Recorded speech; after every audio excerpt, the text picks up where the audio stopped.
Welcome back. Welcome. Yeah. Welcome to Salt and Lightheartedness. We are your hosts, Jalene and Esther. We had so much fun the last episode. It was real good. We talked about navigating doubt. Yeah, man. If you haven't watched, you definitely need to go back and watch it. It will encourage you, and it was so good. We encouraged ourselves. I felt so full after that. I really did. I was just like, this is great. So I'm excited about this episode. Yeah. I think a lot of people will find value in this podcast or this episode. We are talking about friendships, and we're going to find out or talk about low maintenance friends, high maintenance friends. Which one are you? You know, we're going to talk about that. Friends. Listen, I will say this Janitorial friends. Be encouraged, because I do understand that there's a lot of people who feel like I don't have any friends, and you might not, right? You might be in a season where you're in a growth period, or in that period where you're tucked away and you're, revamping friendships or stepping away from friendships or relationships that no longer serve you. And so be encouraged that there are people out here who are good friends. And I will start this thing off by saying you have to show yourself friendly to be a friend, right? So, yeah. I feel like I'm what does on a little that tangent, entail? but I'm about to. I feel like I need to talk about this for a little bit. Because what about being a good friend? Being friendly. No, being friendly. Well, we're not going to touch being a good friend, because apparently that's subjective. Apparently, it's not, though. But it's not. It's absolutely not. Like, I agree. But apparently there are core things to being a good friend that might look different on each person, right? Please tell the people. Honesty. Let's start there. Okay. You can, again, in the last podcast, or why I keep saying podcast, the last episode, we talked about knowing the nature of God, right? And I wanted to say this, but I didn't, but I liken it a lot of knowing the nature of your friends, right? And so for me, this is a rule of thumb that I live by, and I have always lived by this. You get close to the mic. If somebody comes to me and says, Jalene did X, Y, and Z, it's very easy for me to throw that out the window if it's something that's not in your nature, because I know you very well. Right. And so, again, if anything, even if I am not necessarily as close to a person as I once was, because I know the nature of people, and most of the people that I'm very close with, or just close with, right? They have not changed much. The very fabric of these people has not changed. You might have matured, probably not too much, but we have grown up. But the core of these people is the same, right? And so therefore, if someone says something to me, I don't even need to run it past you. If I know your nature, I'm going to be like, thank you. No, thank you. You're not going to tell me something that I know about someone. Right. And if it is something that I think like, oh, okay, let me go speak to this person about, which it hasn't happened. I'm great with filtering. So if it don't sound like you, it's going out the window. Right. Anyway, let's get back. We're on the topic, but let me reel it in, because I felt like I was about to go somewhere with that. Because the way people be out here, these people just be out here being, chatting and talking and just mean and broken. I get it. I get that part. But there are some staples of being a good friend. And like you mentioned, honesty is definitely one. Being honest with where you are at emotionally and where you feel that the friendship is going.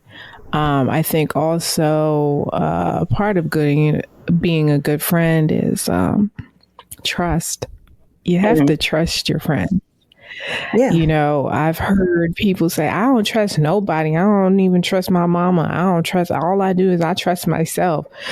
Okay. We're going to see how far that takes you. Yeah, There it is won't a be too level far. of trust. Yeah, there is a level of trust that you have to share with your friends. And this also, openness. I feel like too, I'm going to just say this because it's been something I've been noticing a lot kind of on social media. There are a lot of, and I'm just going to say women because, and I'm not saying that men don't go through this, but I feel like there's a lot of women that have, in the search for quality friends and just that bond with women, right? As sisterhood, that people have joined in groups and, you know, like empowerment stuff. There's nothing wrong with that. But I have a kind of skewed vision as a person who has, in the natural, all brothers. Something in me that just kind of just was like, okay, empower yourself. But, you know, I also have female friends, women friends that I love dearly. And so that's where the sisterhood comes in. But not discerning who people actually are, not who they're portraying and acting like they are. I think a lot of hurt comes from these relationships that weren't really grounded in anything from the jump. And so then it becomes this thing, a wall up. Like, I don't want friends. I don't need them. I'll never trust anyone again because I was hurt. But in reality, a lot of times it's poor judgment. I'm just going to say it, which is okay. We all have had lapse in judgment, right? So I think you be kind to yourself in that capacity. But, you know, sometimes you just got to examine like, hey, I was at this spot when this happened to me. I'm here now. And so seeking people who are genuinely like you, right? Yeah. So with that said, I'll ask you. Let's start with that. Would you say that you are a high maintenance friend, or are you a low maintenance friend? Are you somewhere? It depends. Okay. It depends. And I think it depends on. Okay. Hold on. So Hold on before you answer that. Because somebody might be listening and like, what is y'all even talking about? What is that? Right. Is a high maintenance friend? And what is a low maintenance friend? Do you want the Webster's Dictionary definition, or do you want Webster me answer that? the Jolene? Let's go to Webster, and then we can. Let's hold on. Let me. All right, while you looking up that one, I'll look up low. I'll look up what is a low maintenance friend, so we can give. All right, let's see. And also, while we're looking, I also want to bring up something that I know we're a little bit in the episode already, but it dawned on me recently. Like, maybe you're not really a podcast listener, right? And this might be your first time listening to a podcast, and you're like, how the heck are you supposed to listen to this, right? That might sound very elementary to someone, but I'll tell you what I do. Right. I listen to podcasts while I'm driving, while I'm cleaning, while I'm doing tasks, or, you know, as like kind of background noise to what I'm doing. So that might be how you listen to it. If you're a person who maybe feel like we talk too slow, I could talk real fast sometimes, speed it up. You know, there's speeds in there that find one that fits you. But back to what I was doing. I'm looking up low maintenance friendship, but I just wanted to drop that little. Well, I have high maintenance friend meaning, according to news24.com. I don't know nothing about no News24. Okay. But this is interesting what they said. They said a high maintenance friend demands a lot of attention and always has some drama in her life. Oh, no. And unfortunately, you get dragged along in some way. It could be through long phone calls, meetups, or unplanned visits that they may be overwhelming and draining. Interesting. Let me read the high maintenance friend meaning according to the Urban Dictionary. Okay. You know, this is going downhill quick. speeding downhill. Actually, let's not read. Yeah, let me just go into. I'm gonna also let you define that in your own words, because that's absolutely not how I would deem a high maintenance friendship. Please. A high maintenance friend, according to Urban Dictionary. Oh Lord. It says a friend who requires more maintenance than their contribution to your life. Wow. A friend who always has drama in their life, who gets mad at friends for stupid things and always talking about something. Wow. A friend who requires a lot of time, attention, and money. Kind of like a high maintenance girlfriend, but without the perks. Yeah, so that, you know what, I'm not going to go any further into Urban Dictionary. Wrap it up. That was about to go even more left. Let's toss that over there. Let's be fair. Why don't my definition? Yeah, let's give yours. Because I don't perceive my definition is definitely a friend who requires time, whether it's time on the phone, they require lots of care, whether they need someone to check in with them, to be with them physically, and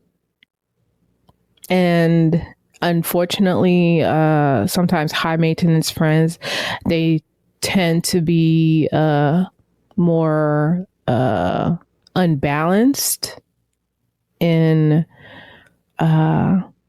just how much time and energy that you're giving them because of just the overall pull from them. So, do you agree, or? I have a very different vantage point of what I think a high maintenance friend is. And so what I'm gathering from what you've said, what the definitions that were read, is that a high maintenance friend is perceived as something that's negative, right? And so let me read what a low maintenance friend is first, and then I will give my thoughts on both, right? Okay. So this is from Refinery 29. They usually have pretty decent stuff, right? So it says, while everyone's understanding. No, go to Urban Dictionary. No, I'm not going there because I want to go straight to hell in a handbasket and no. Okay. So this one says, while everyone's understanding of what counts as a low maintenance friend will differ to some extent, it's generally thought of as a friend who might send an occasional text to check in with and go for lengths of time without seeing this person. So pretty much it's like a person that you speak to here and there, not necessarily every day, but they're still in your life and the relationship is good, right? That's how I see it. So now to high maintenance, and I'll touch on low maintenance too, according to like how I see things. I believe that in good relationships that there's going to be seasons where you're a high maintenance friend, right? Right. There might be situations that require a lot more input from the people or the person that you're speaking to. It just might be a difficult season for your friend and they need more time. They need more, just a little more TLC, checking in, text. If we're talking about walking with a friend in different seasons of life, there's going to be times where you're the high maintenance friend, and then there's going to be seasons of life where you become perhaps the low maintenance friend, where maybe you just have a bunch of things going on. Like right now, I'll use myself as an example. I got business, I have work, I have husband, I got baby. I'm all over and everywhere, right? Yeah. Which isn't very far from where I was as a single person, because I was always doing something. I still had business. I still had friends, like covering all the bases, right? But I would always say, just by nature of who I am, that I am not someone who needs to see you every day, talks to you every day. If I love you, if our relationship is there, it's there. I cannot see you in person for a very long time. We catch up, we link up. It's like we never were apart. It's just how I'm wired, right? I do not feel bad when people do not call me, when they don't text me, I get it. People are living their lives. I never feel like I'm forgotten. With the people who I am friends with, I know what it is. You know what I mean? When you know what you know, for me, it's not like, oh, boo-hoo. Like, and I'm not making fun of people who require more, right? Like, think about it. For each person who's an individual, we all have different personalities. We all have things that we like, right? Right. It's all good. I think that there is a very big difference between also a low maintenance friendship, if you will, and a neglectful friendship. That is something wholly different. That is wholly different. And I also don't think there's anything wrong with being either friend, right? If you're a person who's a high maintenance, like high maintenance isn't a bad thing. I think it's a problem if you're laced with drama, because that part. There needs to be some introspective thinking and conversations, because like, why is there something always trailing you? Like, right. You know, my mother and if there's no reciprocation, that's the word, right? Like if it's always lopsided, right? If it's always lopsided, you're calling, you're always the one talking. Or reciprocity. I think that's what I want to use. Reciprocity. First of all, same difference, right? But I feel like if you're always the one just laying on the phone, you never even ask your friend how they're doing, they don't get a word in edgewise, you need to evaluate that, because you're not a high maintenance friend. You're a dumping friend who's dumping everything on your friend, right? And I think when you have a respect and love in your friendship, let's say that I got something I need to, like, I am fed up, and you know enough about me that I have been at those times that I'm like, I'm going to crack somebody's head expeditiously. Like, but I'm like, Jesus. Hey, can you, do you have the capacity to talk about this? Can I talk to you about, do you want to hear this today? Because let's be real. Sometimes you're not in a space yourself that you're like, I can really hear what you're saying. Things going on. Life be lifing. I can, and it's not a never, but maybe it's just in those moments, right? But that's also not right now. Right. If you're not careful, the spirit of offense can creep in, right? Because if you're like, hey, not moment, and I'm in my bag, and I'm like, what you mean not in this moment? She don't want to hear what I said. She never, that thing could get carried away. Right now. Right. It's like, well, that's when you call on the greatest friend of them all. Lord.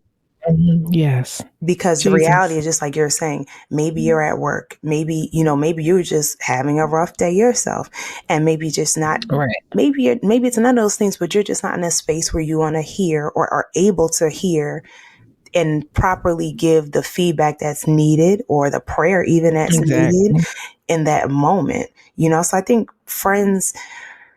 real friends understand this though, right? And I think too, also, that real friends are able to say, if you don't understand, there's some misstep or some mishap, that you can circle back and say, hey, I really felt like this when this happened, right? Like I didn't like this. And I'm just presenting to you how I feel about it, or how it was received on my end. And a good friend should be able to be like, well, hey, I didn't, I thought you knew this. Didn't mean it that something, way. maybe I can expound on that. Like, it wasn't that, it was just this for me. And prayerfully, we can pick it up and keep it moving, but if not, then, because sometimes you got to go back and forth about some stuff, and not in a nasty, condescending tone, like, it's your communication is key. Yeah, and you should be able to. That's part of being a good friend, is being able to communicate. Yeah. You have to be able to communicate if you want to be a good friend, and communicate what you're feeling. Communicate, the ugly stuff. If you've been hurt, if you don't like something, if you've been offended, being able to have those hard conversations and discuss where you are, and be honest and transparent and lay it on the table, even if it might hurt. But communication is key. And communication is key to let your friends know when you might require a little more or when you need a little less from them. Yeah. Yeah. And I think that's actually kind of what I guess you could say, like, my relationship with you looks like, and me and most of my friends at this season of life, right? Yeah. Like, technically still a newlywed, right? We'll be 3 years married in July. Thankfully, like, my friends are important to me, very important to me. They're really my sisters. You guys are not like just anybody. And right. So while I make time for my husband and my daughter, I most certainly make sure I have time to get it in with you guys, right? Like, it's important to me. You're intentional. Ding, ding, ding, ding, so, ding. Being a good friend also takes intentionality to carve out some time to spend with your friends, to maybe schedule some time to maybe send that checkup text if you know you have a busy schedule, or that schedule a call, especially doing friendship and, being a full adult and you have life going on.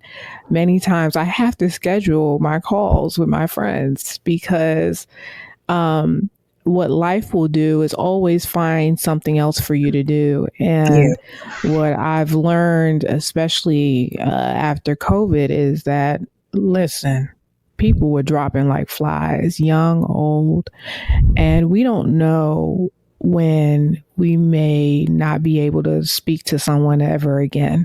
Yeah. And so if you value someone in your life as a friend, you have to make time. You have to be intentional with developing the friendship, with maintaining the friendship. Just like you can't just get a plant and you don't water it, you don't give it any sunlight and expect it to thrive.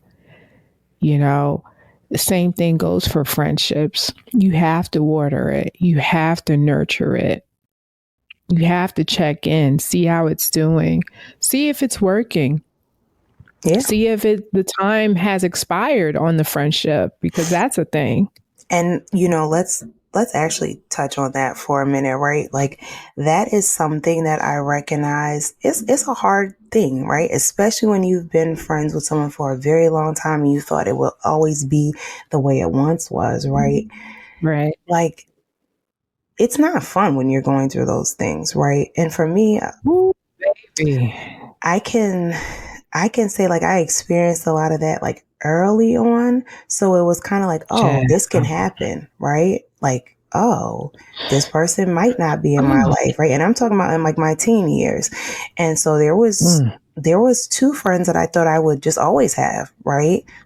Yeah. I haven't spoken to either party in a very long time. Like, I mean, seeing them, talk to them, I don't know where them people at, right? And I don't wish them anything but the best, any harm or anything, but I recognize that those were friends that were there for a season.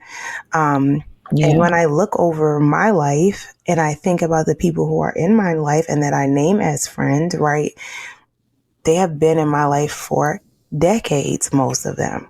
Yeah. A very long time, and I think that there is a common thread of, we just go with the flow, right? We understand that life changes, that there's times where, you have these busy seasons. There's times where you're just trying to figure it out. And it's like, okay, I'm here. I feel like if you are a praying person, you'll get those times where you're like, hey, I don't know something's going on. I need to check in with Jolene.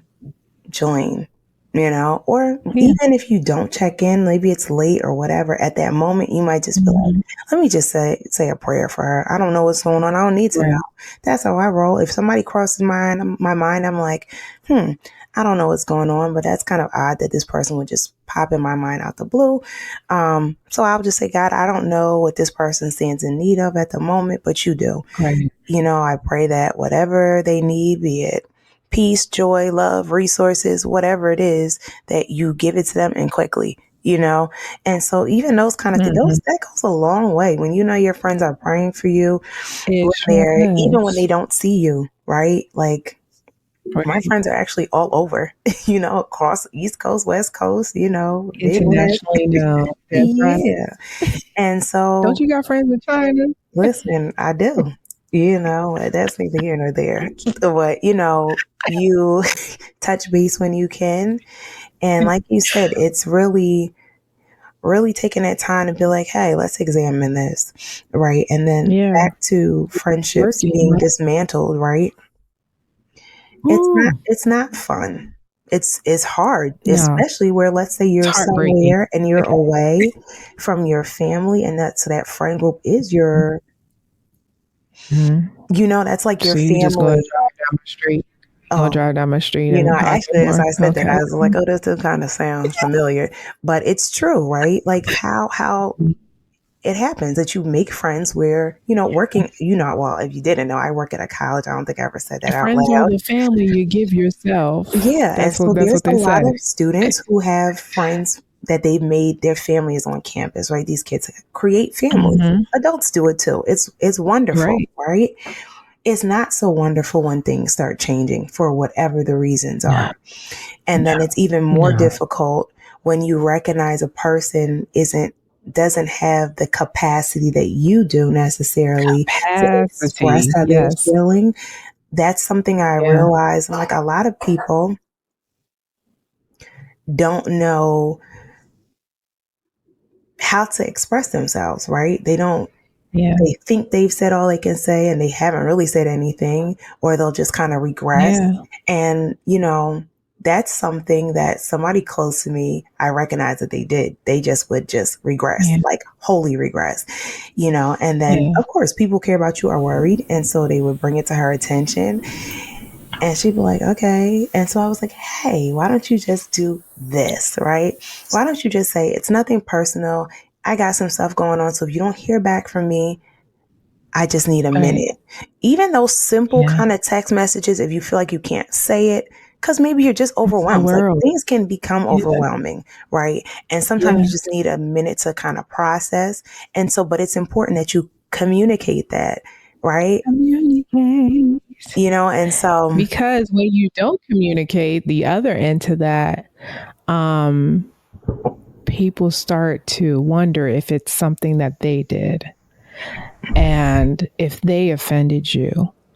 And then it causes internal conversation, and you start creating scenarios in your mind that have nothing to do with what you might be actually going through. So communication is definitely key in flourishing friendships and maintaining friendships.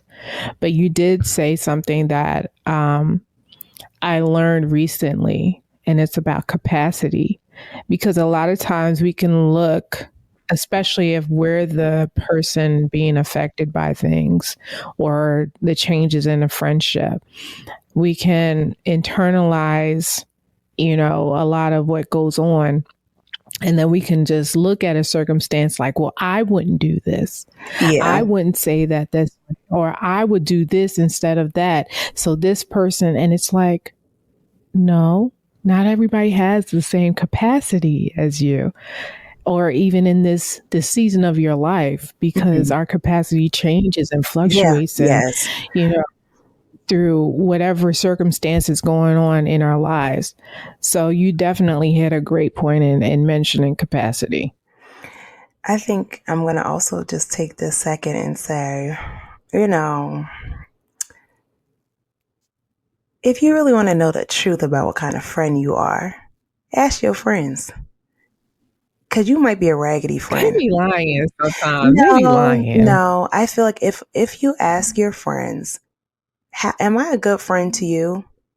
If you're a raggedy friend, prayerfully somebody speaks up, because that could be the difference between you saying, hey, you know what, you asked, so I'm gonna tell you, you could do a little better here. Or every time you call me, you always talking about you. You ain't even ask me how I'm doing. Right. those things need to be said. And sometimes you're just like, oh, that's just the way that person is. Well, let me tell y'all something about that. No. Everybody, if that's the way you are, then you need to go back to friendship 101. Like, it's not all about you. Don't be a raggedy friend. It's 2024. You could be a high maintenance friend. Don't be a raggedy, neglectful friend. We didn't give you some keys. We didn't give you, and I'm being serious. Sometimes I sit back and ask myself, could I do better? Could I be a better friend? Because it's real easy for me to just be like, okay, I'm talked out. It's easy for me to do that. Like, because it doesn't matter to me if I talk to y'all daily or not. So it's like, I don't think nothing of it. But does that mean you're like that? I don't, I cannot push how I am on you, because you might be like, I want to talk to you a few times a week. And I can find the time. I'm always, between the car doing X, Y, and Z. There's always time. And that's one thing I can honestly say about you. You'll be like, hey, can you talk? Like, that's okay. I'm always asked, because that's okay for me. Especially, and I do that, especially with more so my married friends, because I'm a single woman. Just because I'm free for the most part, I have business going on and I go out and do this and that. I'm mindful now that my time with my friends when they were single is not the same type of time that they'll have now that they're married and with children. Like, now that time is shared, and especially when it comes to even like texting and calling after a certain time, I don't do it. I'm mindful of it, because I understand that time might be reserved for them, to spend with their spouse. And what I'm not going to do is come in the way of my girls and they husbands. I'm not going to do that. If I know it's around a certain time that they might be putting down their kids, I'm mindful of that.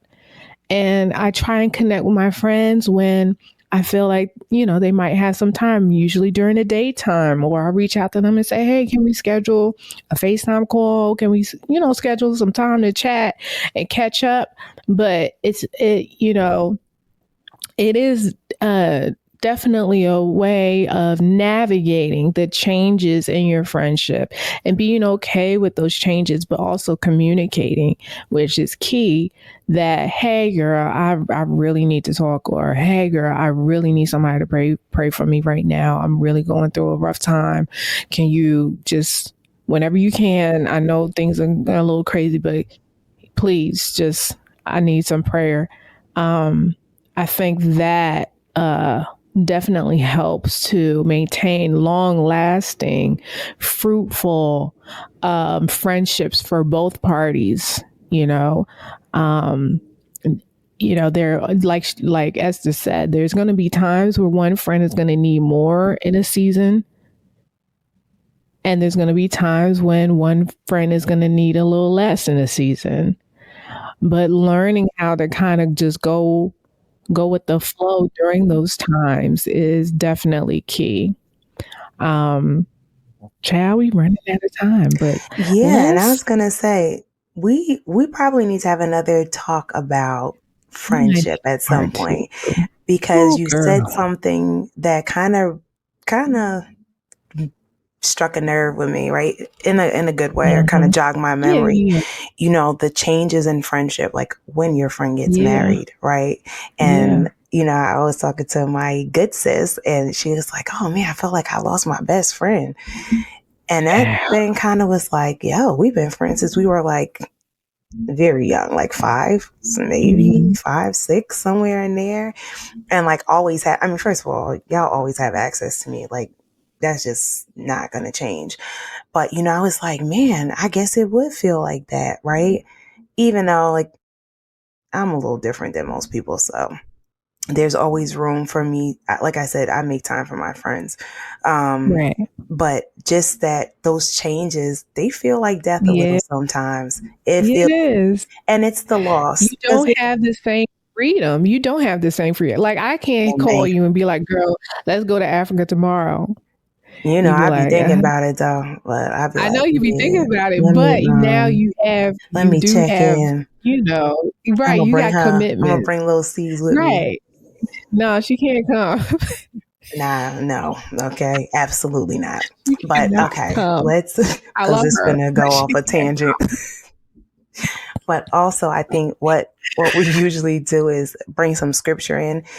And I think what we will talk about is the greatest friendship that you can have, right? The bestie. The Bible is full of actual examples of friendship. That's the one thing. Let me also kind of bring this into it. That is the wonderful thing about the Bible. I know some people read it like a book. Some people think, oh, I just, I don't take it at its every word. Take it at its every word. I'm here to tell you Please that that's a fact. But what I love about the Bible is like there's actual examples of everything in the Bible, right? Like, yeah, it might not say verbatim a 2024 word, but you know what it's talking about. And there's great examples of friendship in the Bible, right? Some of them are some of the most notable ones, I will say, is what Ruth and Naomi. And while they started out as what, like mother-in-law and daughter, right? Daughter-in-law, yeah. But ultimately, they were good friends, right? Then we had. I need me a friend to hook me up like Naomi did. That was if you got a Naomi in your life, hopefully she's a good. Hopefully she a good one. She hooked me up. She hooked her up. No, big facts. Big facts. That was if you don't know that story, it's a good story. You need to look it up. It's a beautiful story of friendship. Get up in there. Get up in that Bible. Who else? What were some other ones? David and Jonathan. Yeah, that's actually a really good story. That's a really good story. Because he done saved David's life. Okay. Oh yeah. That story was crazy. Like that. Get into it. That story was wild. Okay, but it turned out good. Okay. And then what was the other one? Was that Daniel? And then Daniel and the Jewish boys. Yes, Shadrach, Meshach, and a big Negro. I mean, Abednego. I had to do it. Please. I had to do it. I can't. No, but Abednego, okay, that story was actually fantastic. And there's also stories in the Bible of friends that were not good friends, right? And we'll use Job in his situation. His friends, like, they gave him poor advice. You need to just curse God and die. Go on and just do what you need to do. And so there's great examples in the Bible. There's even friendship stories about, I don't remember which one I said it was to before, but redemptive stories of friendships, right? Where, something happened and then someone was like, oh, look at it from this perspective. So there's examples in the Bible, and the greatest example is Jesus and you. And by you, I mean all of you listening, right? And so I am going to just read a brief scripture, share with you all about that. And I think that's a good way to end this episode. Yeah. What do you think? We'll wrap this thing up. I think that's a great idea. Because y'all know we're here for a good time, not a long time. Oh, listen, not a long time, okay? And so it reads like this, and this is from John 15 and verse 13. And it says, greater love has no one than this, that he laid down his life for his friends. And the second one is from the same chapter. It is John 15, verse 14, and it reads, you are my friends. And that's Jesus to us as believers. And there is no greater friendship than the one between Jesus and you. Right. And so if you feel, I think I started out saying this, if you don't have friends, if you're going through a rough transitional period with your friends, right, you can always, always, always call on the Lord. He is the greatest friend. If you think that you're not a good friend or don't know how to be a good friend, follow the examples in the Bible. Look at what Jesus did with the disciples. He called them friends. He called them, they were his loved ones, right? Follow the examples. Ask God to show you how to become more friendly. Ask God to point out things in you that need to be adjusted, because we all need adjustments, right? Right. And ask God, best of all, to send you godly friends and people who have your best interest at heart. And he will. And he most certainly will. And, and those of you who have good friends, you ask God to continuously bless and keep and prosper your friends, right? Because the Bible also talks about how iron sharpens iron, right? And so I'll just use me and Jelena as an example. If she called me talking crazy, right, I'm gonna be like, I encourage her in the word, and it's like, get back in that game. She might say, I'm feeling like this, and it's just so I'm clear, it is not to minimize how she's feeling. It's not to minimize how I'm feeling. And I've never felt that way. Right. Exactly. But the truth of the word is the truth of the word. If she's expressing to me that she's, have these things set out before the Lord, her heart's desire are X, Y, and Z, and she's feeling doubtful of those things in those moments, because we have weak moments, right? Or we just have moments that we're like, we don't see the fullness of God's promise yet, right? And so my job, right, but she also has other friends and family who love her dearly.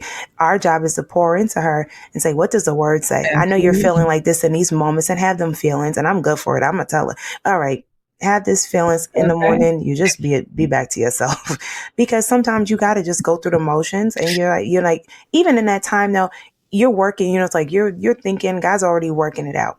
So you might want to sit and sulk. And by the time you start thinking about the goodness of the Lord, you're like, child, let me just get my life together, because he's going to straighten it out. And he has the best for me. And if you know what we talked about in episode 4 about encouraging yourself in the Lord, that's what you do. That's what iron does. Exactly. You start, the chefs be doing a little sharpening the knives, right? It come out sharp. Now, if you got 2 wooden friends and you ain't doing nothing but might potentially cause a fire. Okay. So ask God for some sharp friends. Okay. Ask him for some sharp friends. And in the meantime, between time, we're your sharp friends. Okay. So please, also, if you're not following us on all the platforms, YouTube, TikTok, Instagram, what else? Come on, join the crew. YouTube, I think I'll say YouTube. I'm gonna say it again.